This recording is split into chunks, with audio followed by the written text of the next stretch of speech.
Amigos, yo no sé si a ustedes les ha pasado, pero yo siempre me he preguntado a qué rayos es eso de los casos insulares que se citan a cada rato cuando se está discutiendo la relación de Puerto Rico con los Estados Unidos.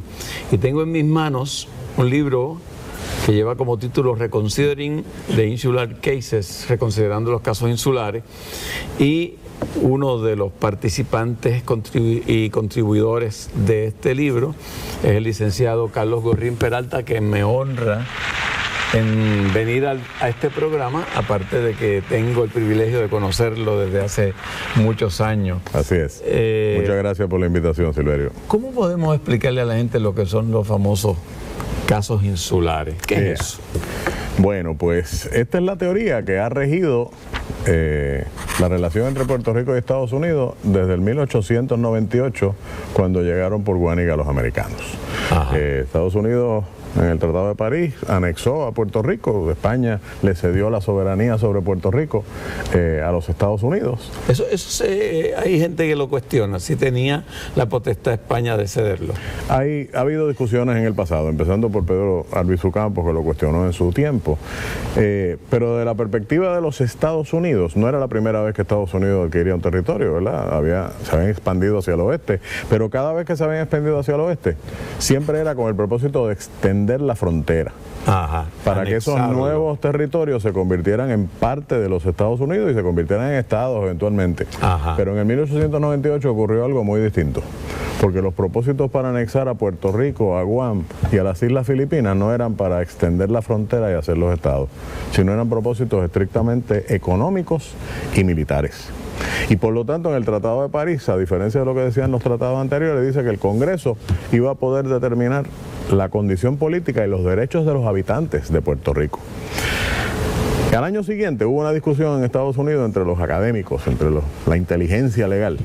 Entonces en Harvard Law Review, la revista más prestigiosa de derecho en Estados Unidos, se publicaron unos artículos de unos profesores de Harvard que decían que unos decían que no era posible que Estados Unidos adquiriera esos territorios sin hacerlos formar parte de Estados Unidos, y otros que decían que sí, y entonces otros decían que no había ningún problema con que adquiriera territorios, los gobernara a perpetuidad, pero que no formaran parte de los Estados Unidos. Esa teoría la adoptaron los jueces del Tribunal Supremo en una serie de casos que se resolvieron entre el 1900 y el año 1922.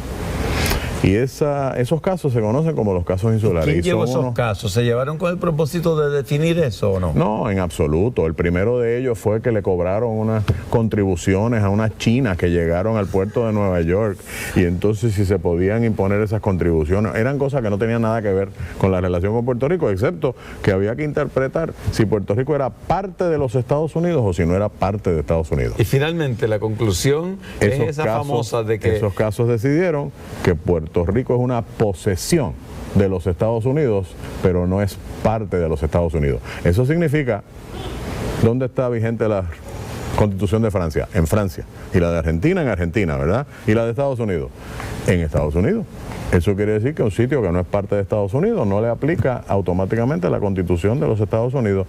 Le aplican solamente aquellas disposiciones que el Congreso de Estados Unidos decida que son de aplicación en Puerto Rico, y unas disposiciones que garantizan derechos fundamentales que es imposible que se violen de todos modos. Eso quiere decir que el Congreso tiene mano libre para legislar sobre Puerto Rico en función de los intereses que el Congreso... Pero lo han hecho porque pues claro, cuando quitaron las 936 no consultaron a nadie. Pero no solamente, más cerca de eso, más cerca de las consecuencias de haberle destrozado el espinazo al desarrollo económico en Puerto Rico, porque ahora no hay incentivos, porque los gobiernos no se han atrevido a crear otros incentivos en sustitución de las 936.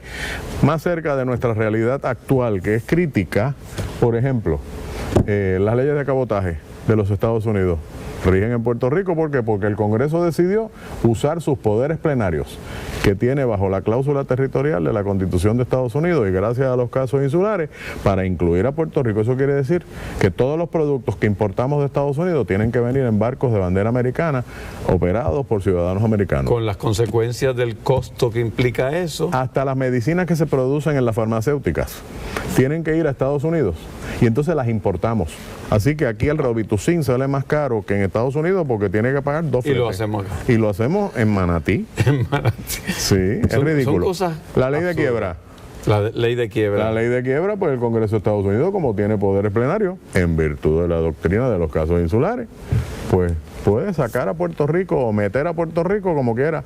Ahora se está considerando en el Congreso que si volver a incluir a Puerto Rico en la ley de quiebra. ¿Por qué? Bueno, porque la crisis económica le está tocando el bolsillo al mercado de bonos de los Estados Unidos y ahora están buscando la luz por señas.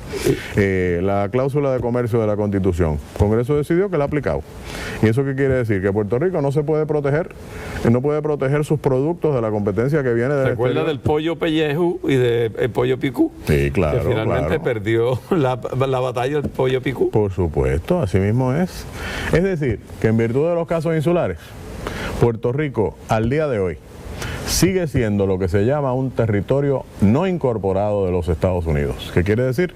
Que pertenece a, pero no es parte de los Estados Unidos, y la Constitución no es plenamente aplicable en Puerto Rico, sino cuando el Congreso quiera aplicarla. Pero el Congreso tiene poder absoluto para legislar sobre Puerto Rico. Por ejemplo, puede aumentar los beneficios de Medicare y Medicaid en Estados Unidos, pero reducirlos en Puerto Rico. ¿Por qué? Porque el Tribunal Supremo de Estados Unidos ha dicho que en virtud de los poderes territoriales, el Congreso puede discriminar en contra de Puerto Rico.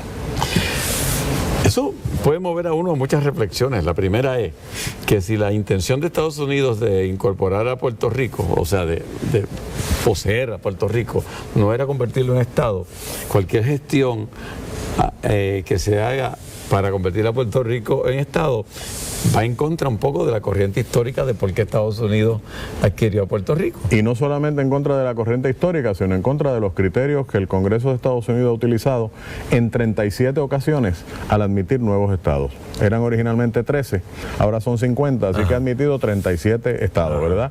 Pues en los 37 procesos ha utilizado 3 criterios políticos. Primero, que el pueblo del territorio, sin que haya otras opciones que no sea la territorialidad, haya optado mayoritariamente y reiteradamente por la estadidad.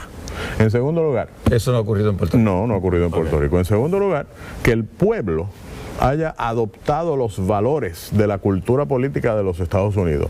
Y en tercer lugar... Que se vayan a Guabate. Exacto, exactamente.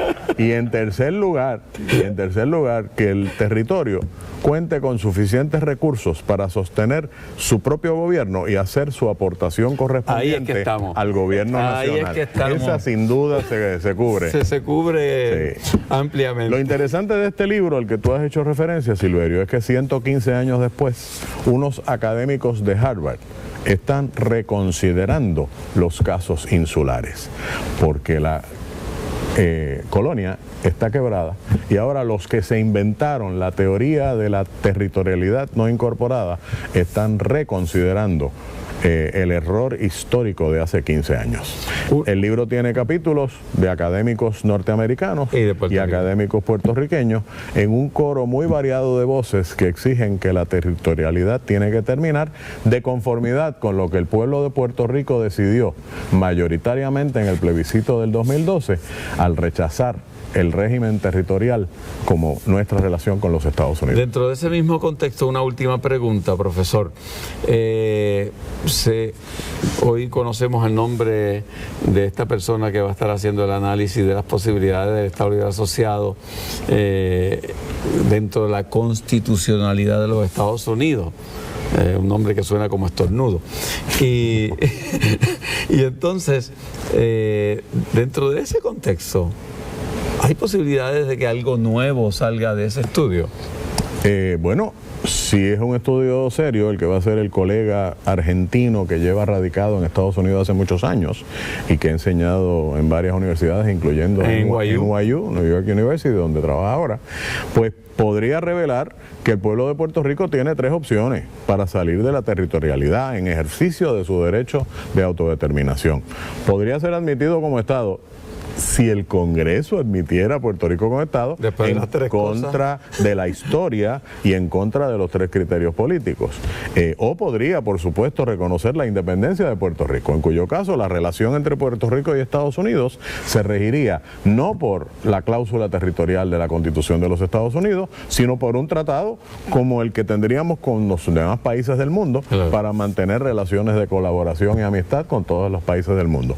O podría optar el pueblo de Puerto Rico por una libre asociación, un esquema similar al que Estados Unidos tiene con varias islas del Pacífico, las Islas Marshall, los Estados Federados de la Micronesia y la República de Palau, que es un sistema en el cual el gobierno, el país que se asocia, le delega al país grande una serie de funciones, pero cualquiera de las 2 partes se puede salir en cualquier momento. Esas serían las 3 opciones que deberían salir del estudio que haga. Claro, el estudio lo está comisionando el Partido Popular Democrático.